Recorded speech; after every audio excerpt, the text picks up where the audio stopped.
Ya, penyampaian hadis oleh Ustaz Marzuki.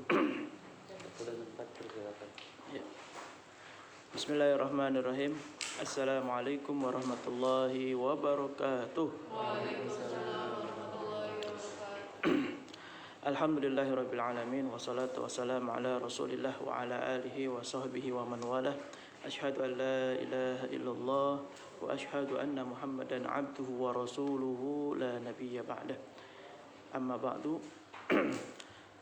A'udzu billahi minasyaitonir rajim. Bismillahirrahmanirrahim. La in syakartum la azidannakum wa la in kafartum inna 'adzabi lasyadid. Al-ayah.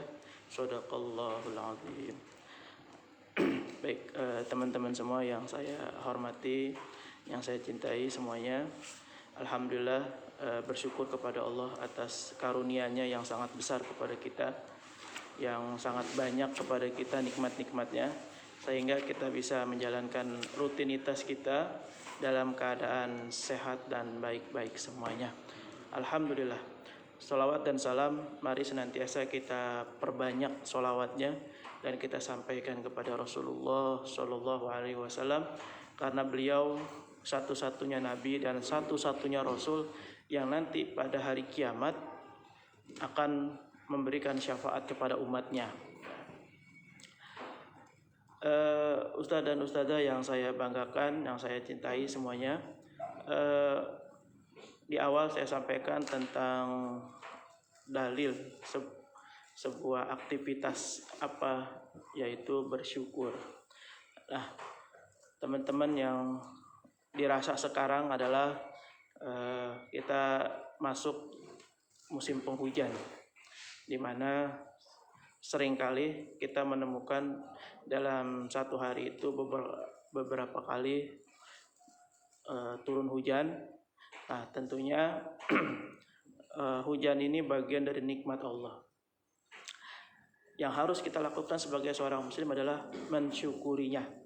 Ya, jangan sampai situasi hujan itu menjadi kita menyalah-nyalahkan. Entah itu menyalahkan Allah atau menyalahkan hujan. Aduh, hujan lagi. Ya Allah, kok hujan lagi sih? Nah, hal-hal seperti itu sebaiknya kita hindarkan.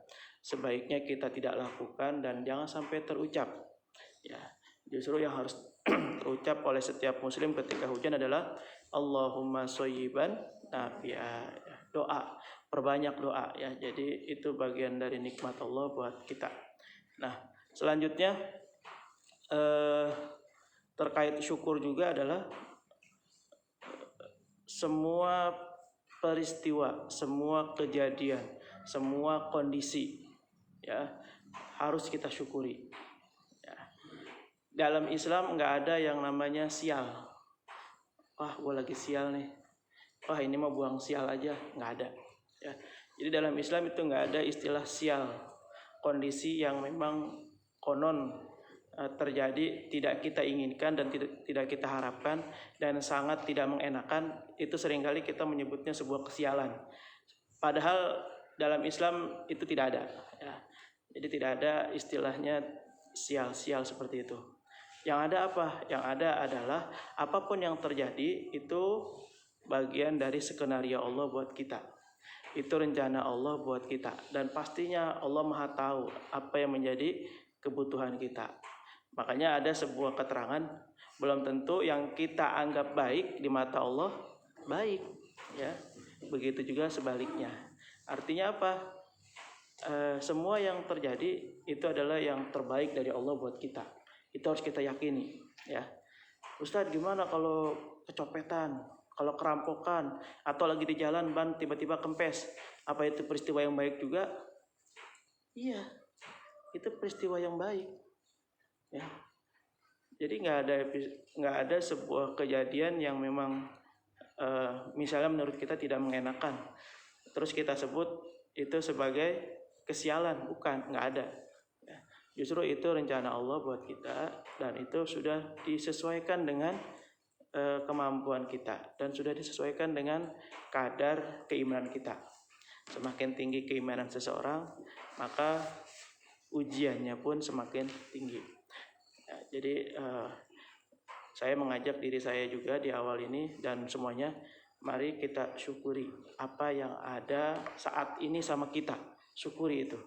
Ya, la in syakartum la azidannakum wa la in kafartum inna adzabi lasyadid. Barang siapa yang bersyukur atas nikmatku, maka aku akan tambahkan nikmat itu. Tapi barang siapa yang kufur, mengingkari nikmat-nikmat yang aku berikan, kata Allah, inna adzabi lasyadid. Sungguh azabku sangat pedih, kata Allah. Baik, hari ini kita masuk ke hadis yang ke-36. Alhamdulillah. Hadis arba'in itu ada 42. Ini sekarang kita sudah masuk ke hadis 36. Nah, hadis 36 ini sangat istimewa, sangat bagus karena ini menyangkut amaliyah.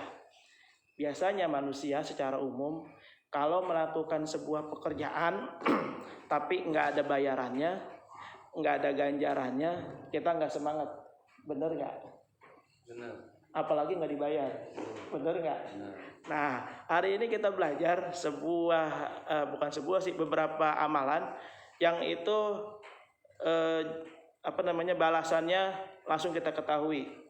Ya, kalau bisa disebut ini keutamaan amal. Hari ini kita akan belajar itu. Ya, ini hadisnya cukup panjang karena mempersingkat waktu. Saya langsung bacakan terjemahnya ya. Langsung juga insya Allah kita belajar isinya. Yang pertama dari Abu Hurairah radhiyallahu anhu, semoga Allah meridhoinya, bahwasanya dia telah berkata, Rasulullah Shallallahu alaihi wasallam bersabda, barang siapa yang menghilangkan satu kesulitan seorang mukmin yang lain dari kesulitan di dunia, maka Allah akan menghilangkan darinya satu kesulitan pada hari kiamat. Ini yang pertama. Barang siapa yang menghilangkan kesulitan ya, dari sahabat kita, teman kita yang mana dia seorang mukmin, seorang yang beriman, maka Allah akan menghilangkan satu kesulitan itu di akhirat nanti. Indah kan? Nah, ini keutamaan dari membantu saudara kita. Apalagi yang selanjutnya. Barang siapa yang meringankan orang yang kesusahan. Nah, di sini keterangannya hutang. Barang siapa yang meringankan urusan hutang saudaranya, niscaya Allah akan meringankan baginya urusan di dunia dan di akhirat. Luar biasa nih.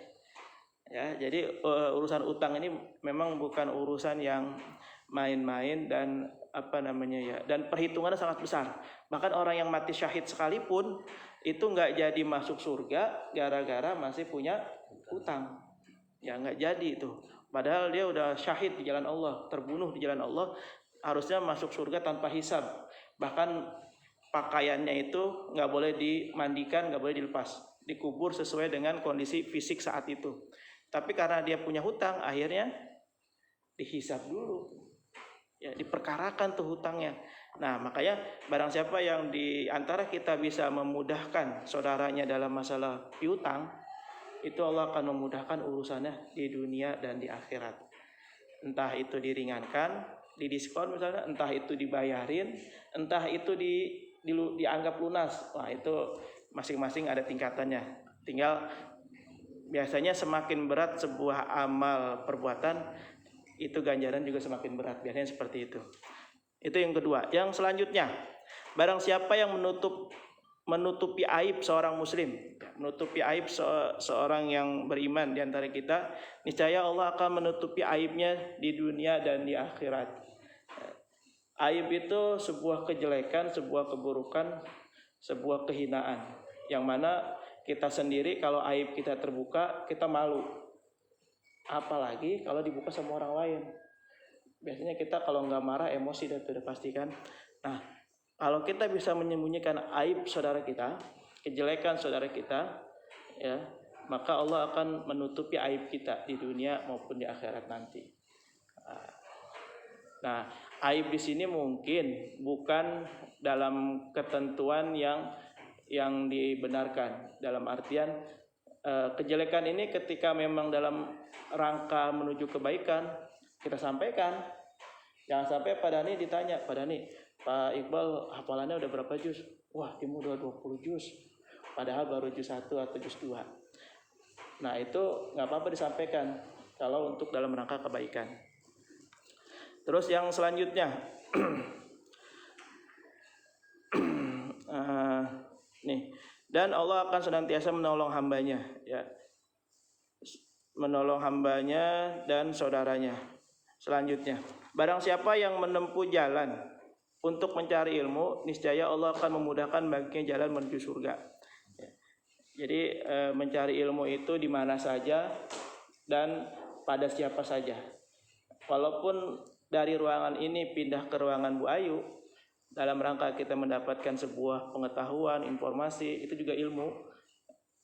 Nah, langkah kita dari sini menuju ruangan Ustazah Ayu itu juga bagian dari perjalanan menuju ilmu. Dari sini ke masjid, kalau memang di sana ada pengajian, ada ilmu yang kita dapat di masjid, maka perjalanan dari sini ke menuju masjid itu juga perjalanan menuju ilmu. Nah, apa ganjarannya? Allah akan memudahkan baginya jalan menuju surga. Ya, sepintas keutamaan ini sangat luar biasa. Tapi pada prakteknya itu orang sangat berat menjalankannya. Tapi mudah-mudahan dengan kita review seperti ini bisa menambah semangat kita ya. Terus selanjutnya, tidaklah suatu kaum berkumpul di salah satu rumah dari rumah Allah, kemudian membaca kitabullah, saling mengajarkan di antara mereka, kecuali nanti Allah akan turunkan kepada mereka ketenangan yang diliputi rahmat Allah dan dinaungi oleh para malaikat, yang mana malaikat itu akan menyebut-nyebut mereka di hadapan Allah, ya. Jadi barang siapa yang berkumpul di masjid, kemudian dia membaca Al-Quran di masjid, terus dia mentadaburi, mempelajari, saling mengajarkan ilmu Allah itu, nah maka Allah menaungi mereka dengan para malaikat, dan malaikat itu akan menyebut-nyebut namanya di hadapan Allah. Habibi, ya Allah ini Habibi, ya Allah, ya Allah ini Habibi, ya Allah sedang di masjid, ya Allah sedang berzikir, ya Allah sedang tilawah, ya Allah. Nah, seperti itu. Nah, yang terakhir ini sebagai catatan besarnya buat kita, barang siapa yang lambat dalam beramal, sungguh garis nasabnya tidak akan membantunya. Barang siapa yang lambat, artinya menunda-nunda kebaikan, ya, melalaikan, nanti aja, besok aja,